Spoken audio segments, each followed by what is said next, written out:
Well, can't do any worse than last week.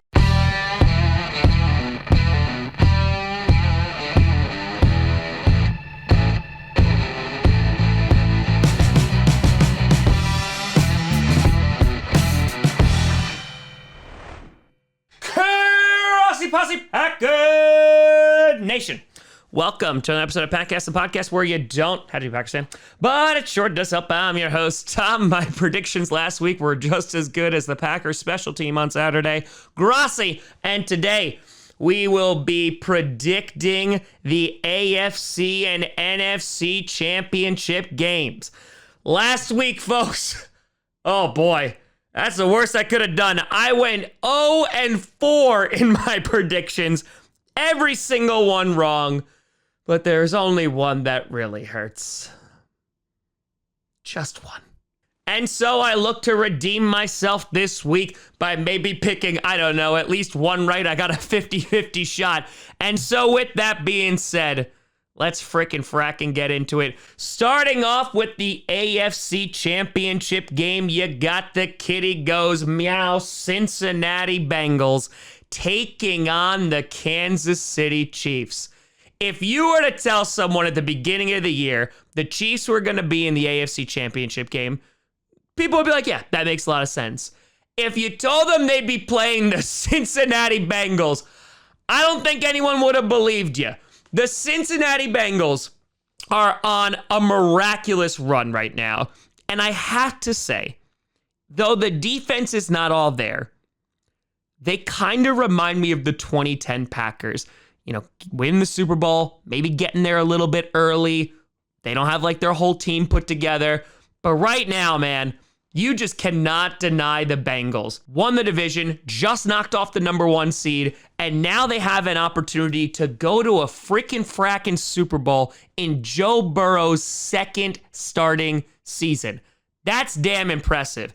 And they don't even have an offensive line. Yes, they brought some people in the free agency, but you saw, obviously, injuries, and that played out last week as well because, oh, good God, 9 sacks on Joe Burrow. However, defense was opportunistic, and that offense was explosive as always. Jamar Chase is a game changer, whether it's going to be on the ground or whether it's just dumping off a wide receiver screen to him and he scrambles for almost a touchdown, or whether it's an absolute bomb. But if you're not going to throw to him, you have T. Higgins. You have Boyd there as well. You have CJ, who's your mama. You got so many weapons on that Bengals offense, and they can be absolutely ferocious, like a cat. See, jungle. There's a motif there. Taking on the Chiefs, who participated in an absolutely phenomenal game against the Buffalo Bills this past Sunday night in an absolute shootout in which Patrick Mahomes basically was like, hey, in case you thought I was gone, I'm back. Josh Allen played perfect football for the Buffalo Bills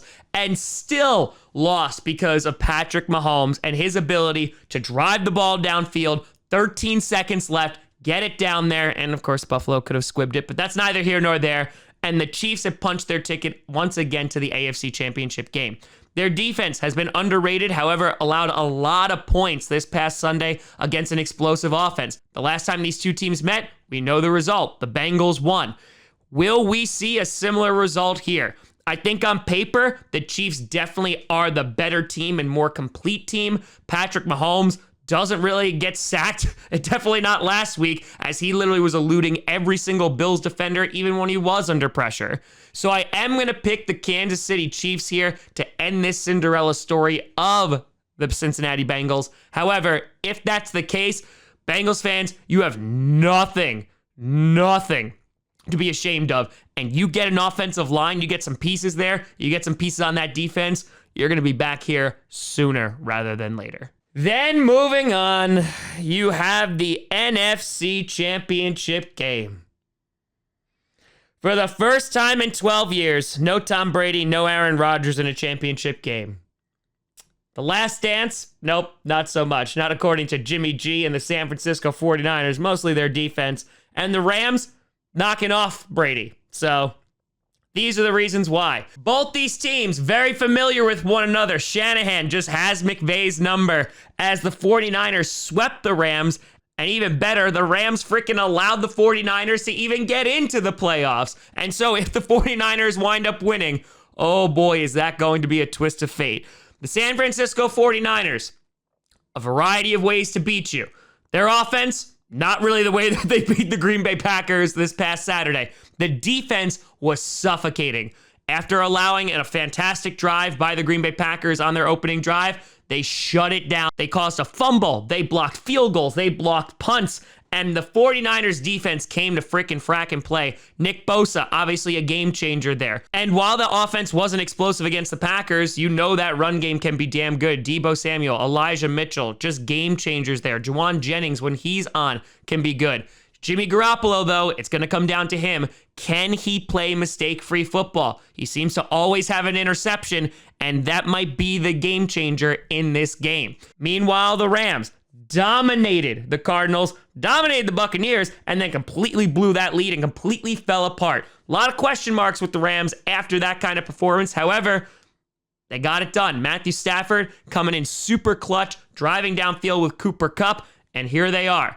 The Rams, with a run game that's real good. Sony Michel, Cam Akers, looking good. On top of that, they have all the weapons in the world on offense. And their defense, there's nothing to shrug about either. The injury to Trent Williams is going to be significant here, just like you had Wirfs out for the Buccaneers. If Williams is able to play, I feel a lot better about the 49ers' chances. I think out of the two, this is the harder game to predict because the 49ers, they've beaten the Rams 2 times this year. The Rams, who knows who's going to show up? If it's second half Rams from that Buccaneers game, that's not going to be good. However, I think the Rams have put it together enough. I know Shanahan has the number of McVay. However, I am going to go with the LA Rams here. We'll see how many 49ers fans are in the stands, but I think Matthew Stafford's going to be able to get it done. They have a litany of weapons, and Stafford continues his run of playing mistake-free football in this playoffs. The Rams are going to punch their ticket to the Super Bowl. But let me know what you think down in the comments below. How do you feel these two games are going to go? Do you think it's going to be 49ers and Bengals, the complete opposite of what I said? Honestly, it might be. Don't use me for gambling advice. Let me know. You guys find me at TomGrossiComedy.com or TomGrossiComedy, all social media, see down below. Check out podcasts on SoundCloud, iTunes, Google Play Music, Spotify, and of course, YouTube. And a big shout and thank you to all the patrons over at patreon.com/TomGrossiComedy and the YouTube members. But folks, thank you so much for watching. After this weekend, we only got one game left because the Pro Bowl doesn't count. No one cares about it, and that is the Super Bowl. But I appreciate you sticking with me, everyone who participated in the Pick'em League. It was a blast competing against all of you this year. So thank you very much for that. And thank you so much for watching. I'm Tom Grossi. And as always, go Pack Go.